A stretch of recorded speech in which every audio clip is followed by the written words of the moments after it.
নরেন্দ্র মোদীর ঘরে বসে বাংলাদেশের অভ্যন্তরে 15ই আগস্টকে কেন্দ্র করে বিশৃঙ্খলা সৃষ্টি করবার জন্য তিনি উস্কানি দিচ্ছেন।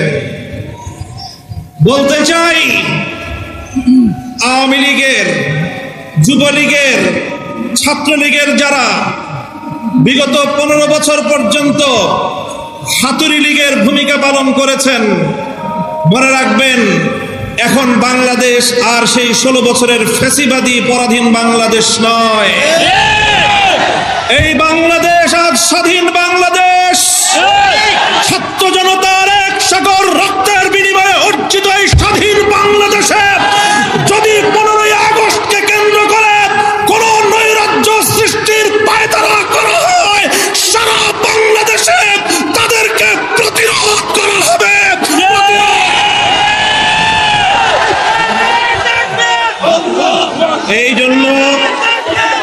এই জন্য আমরা বৈষম্য বিরোধী ছাত্র আন্দোলনের নেতৃবৃন্দ, অন্তর্বর্তীকালীন সরকারের দায়িত্বশীলদের পাশাপাশি হেফাজতে ইসলামের নেতা কর্মীদেরকে আমি আহ্বান জানাতে চাই, এই বাংলাদেশ আজ স্বাধীন বাংলাদেশ।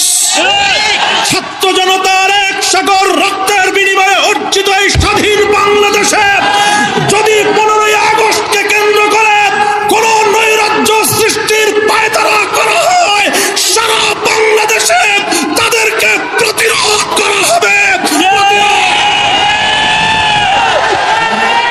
বিগত 45 বছর ধরে শেখ হাসিনা প্রতিশোধের রাজনীতি করেছেন, প্রতিশোধ নিয়েছেন আমার বাংলার তাওহীদ জনতার বিরুদ্ধে, প্রতিশোধ নিয়েছেন বাংলার স্বাধীনতাকামী মুক্তিকামী জনতার বিরুদ্ধে, প্রতিশোধ নিয়েছেন বাংলাদেশের ছাত্র জনতার বিরুদ্ধে, প্রতিশোধ নিয়েছেন এদেশে